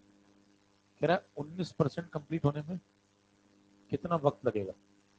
ठीक है, तो क्या करें बताओ? दोनों को डिवाइड कर दो, टी 10% और टी, यही तो पढ़ा था ना भाई, जो भी परसेंट पूछा जाए दोनों को सीधे डिवाइड करो। के वे तो कट लेगा, फॉर्मूला वो 2.303 अपॉन के में के वे तो कट लेगा। सीधे क्या लिखें, लॉग। इनिशियल को क्या मानते हैं फर्स्ट ऑर्डर में 100, उससे कोई फर्क, क्योंकि इनिशियल पे डिपेंड ही नहीं करता, लगा चुके हैं सवाल। तो इनिशियल 100 में से 10 खत्म हो गया तो बचा कितना, 90। नीचे आ जाओ, इनिशियल कितना मानेंगे 100, 100 में से कितना खर्च हो गया 19, 19 खत्म हो गया तो 81। अब इसको सॉल्व कर लें, इससे रेशियो निकल आएगा। सॉल्व करने के बहुत सारे तरीके हैं, जैसे एक तरीका ये हो सकता है, इसको लिखते हैं log 10/9, 0 0 काट दो इसका, अंदर आएगा बताओ क्या, नीचे 100/81 को लिख दो। 100 क्या होता है 10 स्क्वायर, और 81 क्या होता है 9 स्क्वायर, तो इसको स्क्वायर लगा दो, इस चलेगा। ऊपर 0 0 काट के नीचे बताएं, इसको 2 को इधर ले आओ, तो ऊपर बन गया log 10/9, और नीचे 2 times of log 10/9, log 10/9 log 10/9 cut लिया, सॉल्व करने की जरूरत ही नहीं कुछ। बताइए क्या रेशियो डायरेक्ट आ गया, ये सब निकल लेगा इससे, आंसर हो गया 1/, पता नहीं क्या। अब क्रॉस मल्टीप्लाई कर दें क्या, एक की वैल्यू पुट करके क्रॉस मल्टीप्लाई, ऊपर वाला 1 तो नीचे वाला 2, तो ऊपर वाला 10 तो नीचे वाला, तो ऊपर वाला अगर 20 तो नीचे वाला, ये चेक कर लेना कि ऊपर वाला कौन है, ये आंसर है। समझ रहे, क्रॉस मल्टीप्लाई करने की इच्छा करती हो आपको तो कर लीजिएगा, नहीं तो हो रहा है ऐसा आराम से।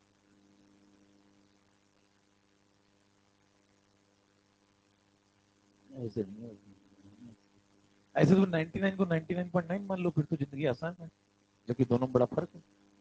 99 और 99.9 में कितना अंतर है, 2:3, 1.5 गुने का। ऐसा 1.5 गुना समय का अंतर, समझ रहे हो, 1.5 गुना समय का अंतर है। तुम पहले अगर 40 थे तो अब 60 है, और कहीं अगर तुम 60 निकले पहले तब तुम 90 है, और 100 हो गए तो फिर तो कमाल ही होगा 150। जितने बड़े तुम थे अब उससे ज्यादा बड़े हो, गैप और बढ़ता जाएगा, समझ रहे, तो ऐसा नहीं करना है। आइए खेलें अगला तरीका, ये समझ में आ गया, नोट कर लीजिए। पहला तरीका क्लियर है, दूसरे पे आइए। कैलकुलेशन के तरीके अपने अपने होते हैं, तो एक तरीका ये भी सुन लें। देख कोई व्यक्ति ऐसे भी कर सकता है, ऊपर क्या लिखा आपने 10%, नीचे क्या क्या आया भाई, ऊपर क्या आया 100, 10 खत्म 90 बाकी, नीचे 100, 19 खत्म 81 बाकी। चाहे तो आप इसको ऐसा लिख दें, ऊपर वाले को लिख दें log ऑफ 10/9, 0 0 काट दें, तो बन जाएगा log of 10 minus log of 9, ये भी ठीक है। नीचे चाहे तो इसको क्या लिखते हैं 10/9 स्क्वायर, तो ये बन गया 2 टाइम्स log 10 माइनस log 9। अब ये काट दें ऐसे ऐसे तो भी ठीक है। कुछ तो इतने जरिए होते हैं, log 10 log 9 की वैल्यू निकालते हैं, पुट करते हैं, फिर काटते हैं, वो बहुत आगे वाले हैं, अगली सोच है वो, मतलब नेक्स्ट लेवल। अब देखिए 1/2 आ गया तो खत्म है, फिर से ऊपर वाला 20 तो नीचे वाला, यही खत्म कर दिया। ये दूसरा था, तीसरा लेंगे। तीसरा, तीसरा सबसे जहरीला होता है, लेकिन उसको समझने में दिमाग ज्यादा लगेगा, समय कम लगेगा, अगर समझ गए तो। ये नोट करने पहले, ये हो गया। ये भी नोट करने, कभी कभी क्या पता जरूरत पड़ जाए माइनस करके लिखने की। कभी कभी क्या हो, वो फॉर्मेट चेंज करता है, तो आपको दिखने सब चाहिए।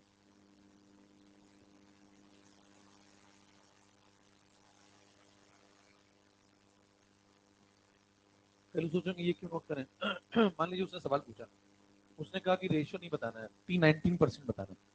क्या बताना है, T19%, ऑप्शन में ऐसा कुछ है, और 2.303 के है, तो ये फॉर्मेट भी दिखना चाहिए ना, वो क्या लिख रहा है।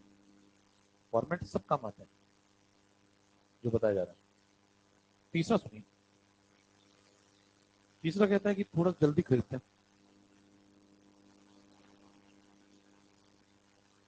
ये क्या कहता है देखो, वो कहता है कि फर्स्ट ऑर्डर में मुझे एक बात समझ में आती है, फर्स्ट ऑर्डर की खास बात को पकड़ ली। फर्स्ट ऑर्डर की खास बात ये है कि उसमें अगर डेफिनेट कन्वर्जन है तो लगने वाला समय भी डेफिनेट होता है। मतलब उदाहरण के तौर पर अगर 80% कन्वर्जन है तो फिर लगने वाला समय फिक्स होगा, वो बदल नहीं सकता। चाहे आप इनिशियल 100 लें, चाहे आप इनिशियल 50 लें कुछ भी लें, लेकिन अगर परसेंटेज फिक्स है कन्वर्जन का तो लगने वाला समय भी फिक्स होगा। ये सवाल भी लगा चुके हैं, 80% सेम था तो टाइम भी सेम था, इनिशियल बदल रहा था 5 और 10 मोलर, टेबल वाला सवाल था, नंबर की याद ही नहीं होता। तो बताएं फर्स्ट ऑर्डर की खास बात क्या होती है? डेफिनेट कन्वर्जन में लगने वाला समय भी डेफिनेट होता है, उसको इनिशियल कंसंट्रेशन से कोई मतलब नहीं।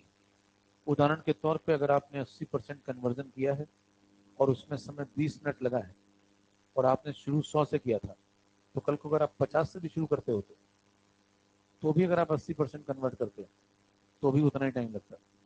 कल को अगर आप 30 से शुरू करते हैं और तब भी 80% कन्वर्ट करते तो समय उतना ही लगता है। ये बात समझ पा रहे हैं? ठीक है, इस बात का फायदा उठाइए। बताइए उसने कौन सा समय दिया आपको, कितना?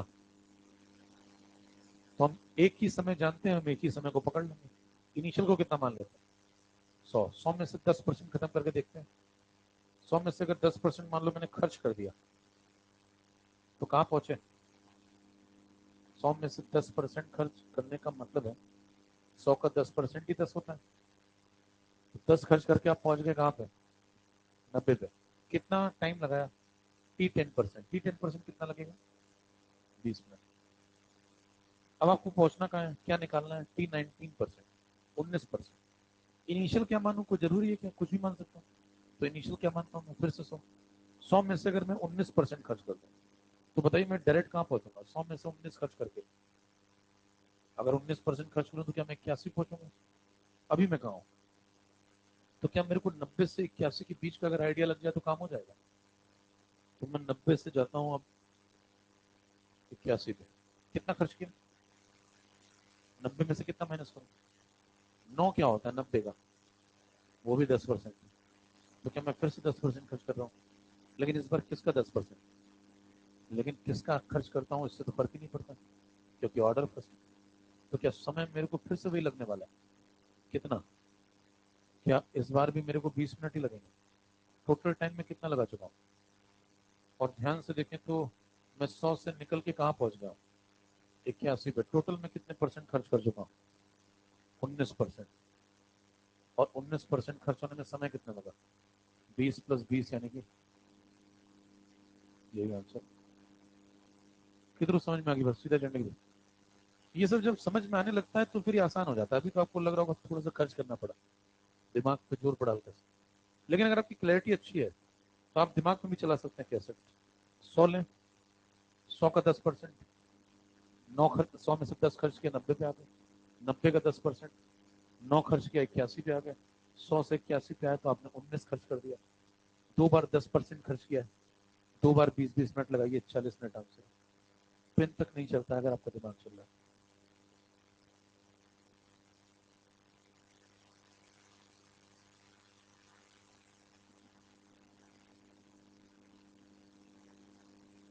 फिर से T50% फिक्स था, यहाँ T10% फिक्स है। हाँ, लेकिन उसका समय पता होना चाहिए। आपको समय सिर्फ पता है T10%, तो आप 10% से ही खेल सकते हैं इस सवाल। जो दिया जाएगा उसी से खेल सकते हैं, क्योंकि वो कुछ पता ही नहीं। और कुछ पता करने के लिए उसे निकालना पड़ेगा। उसे निकालेंगे तो फिर जो पूछा है वो निकालने के लिए और कुछ निकालना पड़ेगा। इतना क्यों करें? तो जो दिया है उसमें खेलना सीखें। नया कुछ नहीं निकाला मैंने, मेरे को 10% दिया था, मैं उसी पे खेल रहा हूँ। कल को बताइए अगर इसी सवाल को मॉडिफाई कर दे, वो कहते हैं 20% पे खेलो, सवाल बनाओ, फैकल्टी ट्रेनिंग प्रोग्राम।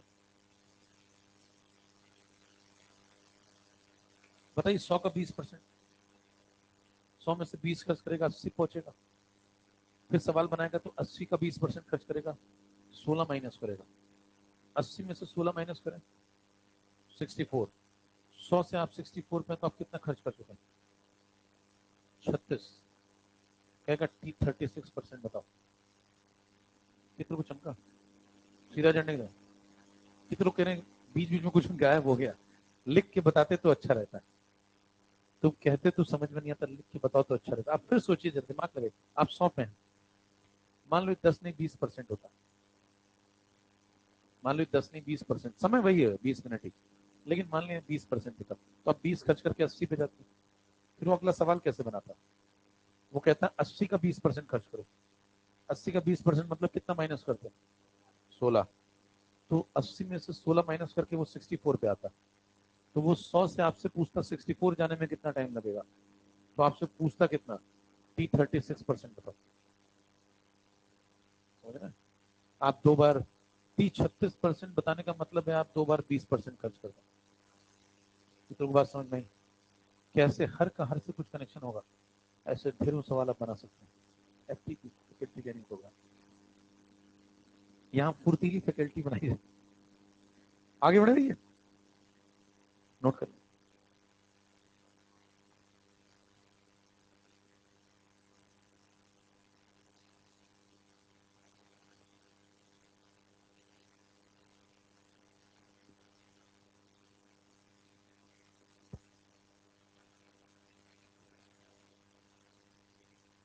ये कभी हुआ नहीं, चलो कुछ और बातें कर लेते हैं। यहाँ तक का मामला खत्म है। तो आप देखें, हाँ भाई, फर्स्ट ऑर्डर सेकंड ऑर्डर ये सब समाप्त है। कुछ सवाल और भी हैं लेकिन स्लाइड में नहीं है शायद अपने पास, चेक करना पड़ेगा, दूसरी स्लाइड में है। एक सवाल और ले लेते हैं, काम का है वो।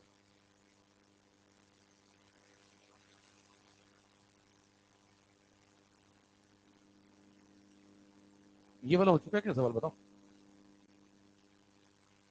हो चुका नहीं हो चुका? नहीं हुआ है? पढ़ के देखो एक बार, बहुत पहले हो चुका है। अब बस उसी को लिख दिया उसने। अच्छा, तुम्हें हर सवाल नया लगता है? देखो, ये हो चुका है सवाल, कितनों को याद आता है सवाल हो चुका है, बस अलग तरीके से हुआ है। एक सवाल खोलो जिसमें बॉक्स बना हुआ था, फिर कहाँ जाऊं, बॉक्स तो बहुत सारे हैं। पलटो तो देखो, 80-80%, 20-20 मिनट, 5 मोलर 10 मोलर, यही तो एप्लीकेशन है। सवाल लिख दिया, आपको नया लग रहा है, खेल वही है। एक बॉक्स बना था फर्स्ट ऑर्डर जब पढ़ा रहे थे, 80-80%, 20 मिनट 20 मिनट, टाइम पूछा था कितना लगेगा, 5 मोलर 10 मोलर, एक डब्बा बनाता है। वही सवाल है, पढ़ो ध्यान से। उसी का दूसरा वर्जन है। सेकंड वर्जन देखो, मैंने 3 वर्जन बताए थे। मैंने कहा था कि परसेंट सेम होगा तो टाइम सेम होगा, दूसरा बताया था टाइम सेम होगा तो परसेंट सेम होगा, ये वो वाला है। सवाल पढ़िए। सवाल में कह रहा फर्स्ट ऑर्डर रिएक्शन है, इनिशियल कंसंट्रेशन कितना है 10, कितने परसेंट कन्वर्ट किया 80%। फिर कह रहा है अगर सेम रिएक्शन कराऊं, इनिशियल कंसंट्रेशन बदल दूं 5 कर दूं, लेकिन सेम पीरियड में कराऊं, टाइम सेम दूं, तो कितना कन्वर्जन कराओगे? तो कह रहा है टी सेम है तो कन्वर्जन कितना होगा? 80% वहां हुआ था तो 80%। यही सवाल है सेकंड में।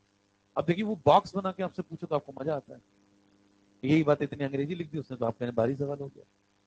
तो सवाल बढ़िया, सवाल को बड़ा देख करके मत छोड़ दिया करिए कि बहुत बड़ा सवाल, क्या आंसर 80% बिना पेन चलाए कर सकते? कॉन्सेप्ट क्या यूज हो रहा है?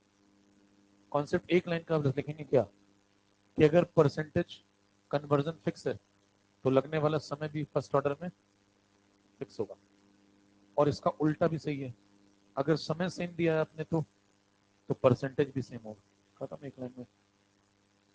और समय सेम कहाँ दिया करें पता नहीं चल रहा, लिखा है पढ़े, सेम पीरियड दिया, पूछा कन्वर्जन कितना होगा तो आपने सेम होगा। खत्म है। ये सवाल कर लेंगे, बताओ, पढ़ो समय। नोट कर सकते हैं, नोट करने की इच्छा, नया सवाल लग रहा है नोट भी कर लो, बाद में रिवाइज कर। बाकी स्लाइड में तो पढ़ा है, बाद में भी नोट कर सकते हैं, आपकी इच्छा।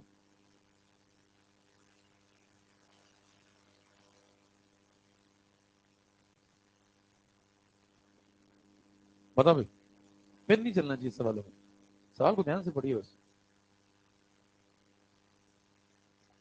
अंग्रेजी बहुत लिखी हुई है, कई लोग इतनी लैंग्वेज देख के छोड़ देते हैं। अब देखिए, लैंग्वेज वो देख के आपको कंफ्यूज करना चाह रहा है।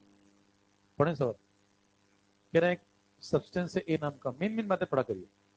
अब डिकम्पोज हो रहा है, बैठ के आप ये सब पढ़ रहे हैं, इसमें ऐसे किया जाता है। सब्सटेंस फर्स्ट ऑर्डर, समझ रहे? पहला फ्लास्क है, ठीक है, मोलैरिटी कितनी है 1 मोलर, लीटर जान के क्या करोगे जब मोलैरिटी दी है? तो 1 मोलर है, मेन बातें पढ़िए, 1 मोलर ए, डिकोड किया करिए सवाल फर्स्ट ऑर्डर, यानी कि एक कंटेनर उसके अंदर ए है, फर्स्ट 1 मोलर कंसंट्रेशन। अब दूसरे पे आ जाओ, दूसरा फ्लास्क नंबर 2 उसके अंदर कौन है, ए। 100 ml से कोई मतलब नहीं है, मोलैरिटी कितनी है, 0.6 मोलर। तो ये दूसरा फ्लास्क है। 2 फ्लास्क हो गए क्या? तो मेन मेन बातें लिख लो यहाँ पे, पहला फ्लास्क दूसरा फ्लास्क। पहले में क्या हो रहा है, ए भरा हुआ है, दूसरे में भी ए भरा है। दोनों कौन सी ऑर्डर फॉलो करते हैं, फर्स्ट ऑर्डर। पहला वाला भी फर्स्ट ऑर्डर, दूसरा वाला भी फर्स्ट ऑर्डर। अब बताएं, ये सब हो जाने के बाद पहले फ्लास्क के अंदर क्या भरा हुआ था, भर दो। दूसरे में क्या भरा हुआ है, पहले वाले में ये भरा है, दूसरे वाले में ये भरा हुआ है, ये भी भर दो। आगे बढ़ो, फिर यहां से शुरू हो रहा है, कह रहे 8 घंटे हो गए। तो ए का कंसंट्रेशन जो पहला फ्लास्क था उसमें हो गया 0.25, मतलब ये आदमी गिर के कहां पहुंच गया, 0.25 पे। कितने घंटे लगे, सवाल पढ़ लो, सवाल दिया बस। अब आगे बढ़ो, कह रहा टाइम बताओ जब दूसरे फ्लास्क में ए कितना हो जाए, 0.3, मतलब ये 0.6 से कितना हो गया, आपको ये वाला टाइम बताना है। ये सवाल, कहानी इतनी देखिए, सवाल सस्ता सा। तो अंग्रेजी ना कर भाई, सवाल सस्ता। सवाल देखिए, सवाल की मेन पॉइंट पढ़िए, इतने सवाल। अब बताओ क्या करना है इसमें, बताओ ये कितने पे था, 1 पे। कहां पहुंचा, कितनी बार आधा हुआ, 2 बार आधा हुआ। तो दोनों बार 4-4 घंटे में आधा हुआ होगा। बताओ पहले 1 से कहां गया होगा ये, 0.5। फिर पहले वाले में कितने घंटे लगे होंगे, 4 घंटे। दूसरे में हाफ लाइफ तो सेम होगी ना, मिला के 8 घंटे। तो इसकी हाफ लाइफ कितनी होगी, इसका मतलब इसकी हाफ लाइफ होगी 4 घंटे। अब वो अगर दूसरे क्लास में भी जाकर के वो आधा हो रहा है, तो हाफ लाइफ भी तो पूछ रहा है। तो 0.6 से 0.3 जाने में कितना टाइम लगेगा, 4 घंटे। खत्म हो गया आंसर। कुछ ज्यादा करने की आवश्यकता नहीं, छोटा सवाल। वो ये पूछ रहा है 2 बार आधा करने में 8 घंटे लगे, तो 1 बार आधा होने में कितना टाइम लगेगा। नोट कर, मेन बातें नोट कर लें बस, ज्यादा चले। लिख रहे कोई, लिखो जल्दी, लिखो जल्दी।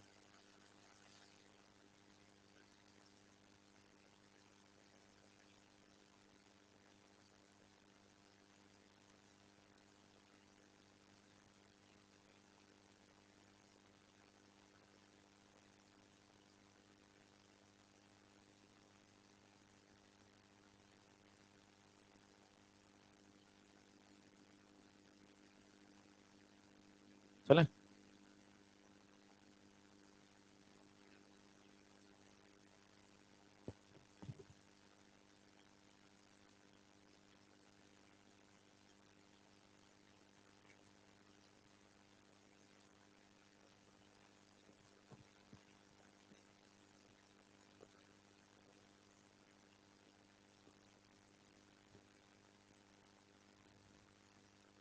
तो सिंपल सवाल है, 2 बार आधा हुआ तो कितने लगे, 8 घंटे। तो 1 बार आधा होने में कितना टाइम लगेगा, पूछ रहा है, 4 घंटे। आगे बढ़िए, इसको बताओ।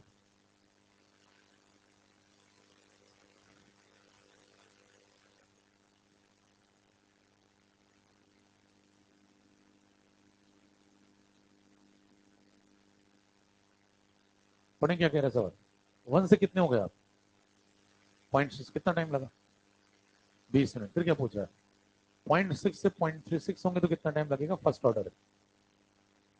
फर्स्ट ऑर्डर की खास बात सुने, ये नोट कर लेना, सवाल जरूरी है। फर्स्ट ऑर्डर की खास बात सुने, जब तक C0/C फिक्स होगा, अगर C0/C फिक्स है तो टाइम भी फिक्स होगा। ध्यान दें, C0 बदल जाए कोई दिक्कत नहीं है, सी बदल जाए कोई दिक्कत नहीं है, ये बदल जाए ओके है, ये बदल जाए ओके। अगर इसका रेशियो नहीं बदला, C0/C, तो बताए फिर आंसर भी, तो के तो वही है। अब सवाल में देखिए, क्या C0/C बदल रहा है या नहीं बदल रहा। C0/C पहले कितना था, पहले C0 कितना है, 1। बाद में कितना हो गया, तो क्या ये 1/0.6 हो गया। अच्छा, बाद में C0 कितना है, 0.6, और फिर बाद में कितना हो गया, 0.36। तो क्या ये रेशियो और ये रेशियो दोनों सेम है, चेक करें। फिर मेरे को दिखता नहीं है ऐसे, एक है ये 0.6 से 6 मल्टीप्लाई कर लो, ऊपर ऊपर 6 मल्टीप्लाई करो, यहाँ नीचे भी करो मल्टीप्लाई, कितना बना देखो। ऊपर 6 मल्टीप्लाई करोगे बन जाएगा 6, नीचे 6 मल्टीप्लाई करो 36, एक डेसिमल लगाओ तो 3.6। अब क्या करो, 10-10 डिवाइड कर लो, इसमें भी 10 डिवाइड करो, 0.6, इसमें 10 डिवाइड करो, 0.36। तो क्या सब सेम है, चेक करो, ये सब सेम। अरे ठीक है। और जब तक सी नॉट बाई सी सेम है तब तक आंसर भी चेंज। तो आपको सी नॉट बाई सी का रेशियो चेक करना चाहिए किसमें, फर्स्ट ऑर्डर। जब तक वो रेशियो नहीं बदल रहा तब तक आंसर भी लिख लें, बात काम की। सी नॉट बाई सी नहीं बदलेगा तो टी भी नहीं बदलेगा, भले ही सी नॉट कुछ भी हो जाए और भले ही सी कुछ हो जाए, लेकिन रेशियो नहीं बदला तो टाइम नहीं बदलेगा। अब इसमें बहुत सारे सवाल बना सकता है। एफटीपी करवाएं,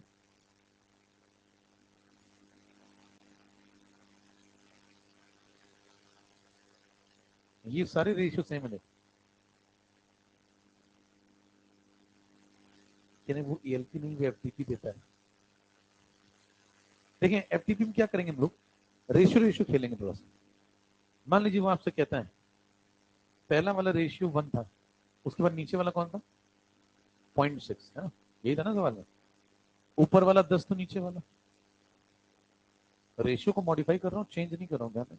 ऊपर नीचे 10 मल्टीप्लाई कर लो, ऊपर वाला 10 तो नीचे वाला 2 मल्टीप्लाई करो, ऊपर वाला 20 तो नीचे वाला, ऊपर वाला 2 तो नीचे वाला 1.2, 10 डिवाइड कर लिया, ऊपर वाला 4 तो नीचे वाला डबल डबल 2.4, ऊपर वाला 40 तो नीचे वाला 24। और खेलना, और खेल सकते हैं। ऊपर वाला 10 तो नीचे वाला 6, तो ऊपर वाला 30 तो नीचे वाला, ऊपर वाला 3 तो नीचे वाला। समझ रहे हैं? अगर आपसे कोई पूछे कि बताएं क्या ये सारे रेशियो सेम, चेक करिए, क्या ये सारे रेशियो सेम, चेक करिए। और क्या जो ये है वही ये भी है, देखो 3 3 मल्टीप्लाई, ऊपर 30 तो नीचे, ऊपर नीचे 10 डिवाइड, ये है वही है। क्या इन सब में लगने वाला समय सेम होगा? कितने सवाल हो गए गिनो, 1 2 3 4 5 6 7 8, 8 लोग हैं, एक आदमी देगा और 7 लोग पूछेगा।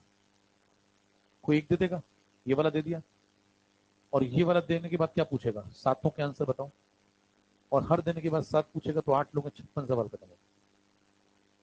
अब ठीक है, नया लॉन्च किया ये, घर बैठे फैकल्टी बने, देश को पढ़ाए। आगे बढ़ते हुए नेक्स्ट क्लास में, नमस्कार, आज ठीक है।